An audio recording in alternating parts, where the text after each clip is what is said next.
네, 뉴스 분석 함께할 네 분 소개하겠습니다. 정광재 국민의힘 대변인, 구자홍 동아일보 신동아팀 차장 나오셨습니다.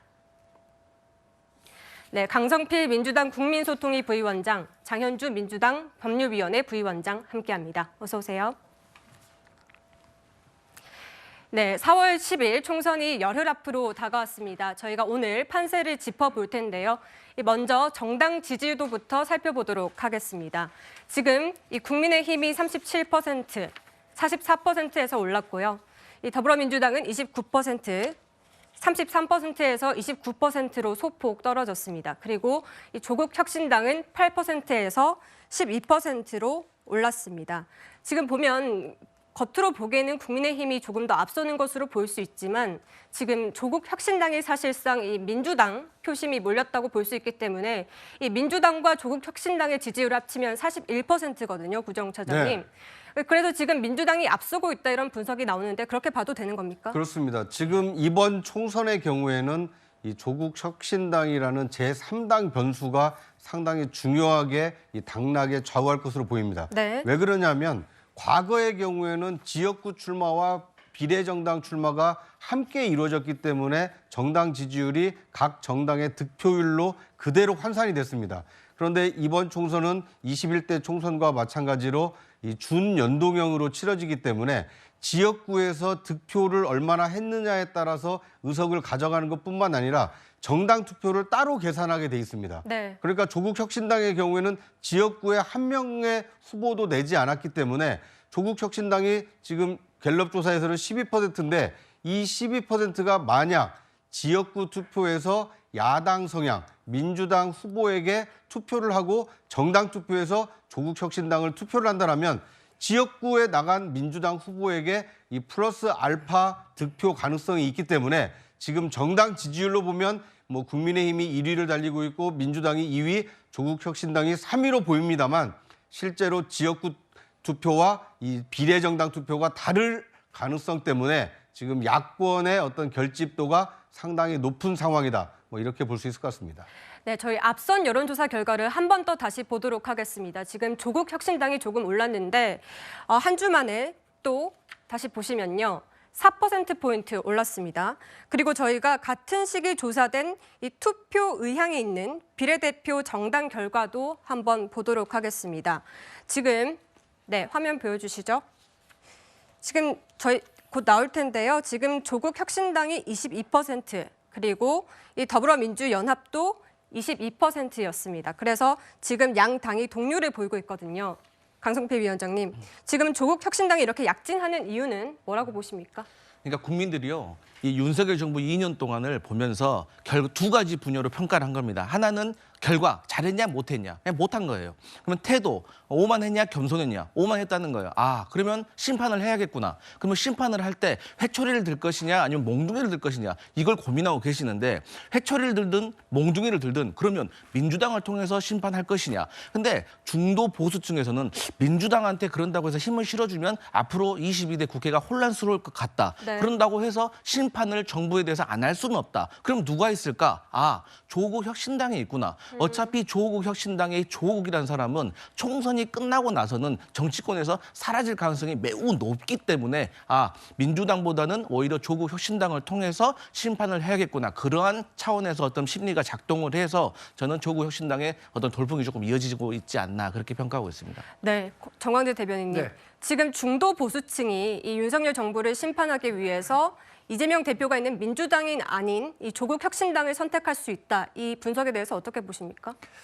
지금 정당 지지율이 비슷한 상황임에도 불구하고 여러 전문가들이 우리 정당이 이번 선거에서 좀 고전하지 않겠느냐라고 얘기하는 것은 정당 지지율보다는 윤석열 대통령에 대한 국정 지지율 성격이 강한 것 같습니다. 네. 국정 지지율에 대한 부정평가가 높기 때문에 이 부정평가를 하는 사람들은 대부분 국민의힘 후보를 찍지 않을 것이다라는 분석들을 내고 계신데요. 이 조국혁신당에 대해서는 근데 저 문제를 제기하지 않을 수가 없습니다. 네. 그러니까 조국 당 대표를 비롯해서 여기에서 비례대표로 우선순위에 배치한 분들을 보면 많은 범죄 혐의자와 이 범죄 혐의를 받고 있습니다. 그런 분들을 국민의 대표로 뽑겠다고 내세우는 정당에 대해서 단순히 윤석열 정부가 못하기 때문에 이 사람들을 뽑아야겠다라고 생각하시는 분들이라면 투표장에 가실 때 다시 한번 좀 생각을 해 주십사는 말씀을 드릴 수밖에 없습니다. 한동훈 비대위원장이 계속해서 얘기하는 것처럼 선량한 국민들을 다수의 범죄 혐의자가 국회의 대표가 돼서 지배하는 그런 선거가 돼선 안 된다고 생각하고요. 강성필 의원님 좀 전에 조국 당대표가 선거 끝나면 정치 후퇴를 할 가능성이 있다. 이건 뭐 사법 리스크 때문에 말씀하신 것 같은데, 근데 그렇다면 조국 대표를 굳이 뽑을 필요가 있겠습니까? 다시 한번 유권자 여러분들께서 현명한 판단을 해주실 거라고 생각하고 있습니다. 네, 지금 이 당 지지율도 중요하지만 각 당이 어느 정도 의석수를 가져올 수 있느냐, 이걸 판단하려면 각 당이 어느 정도 의석수를 가져올 수 있느냐, 여기에 대해서는 지역구에서 어느 정도 가져올 수 있을지를 예상을 해봐야 되는데 지금 각 당이 어느 정도 예상을 하고 있습니다. 국민의힘은 82 플러스 알파, 그리고 민주당은 110석 플러스 알파를 예상하고 있어요. 정광재 대변인님, 네. 지금 어쨌든 국민의힘이 열세라는 것을 인정한 것으로 봐도 되는 겁니까? 전반적인 여론조사 결과와 국정 지지율 이런 그 지표들을 보면 네. 우리 그 정당이 이번 선거에서 쉽지 않은 선거를 치를 수밖에 없다라고 판단이 들고요.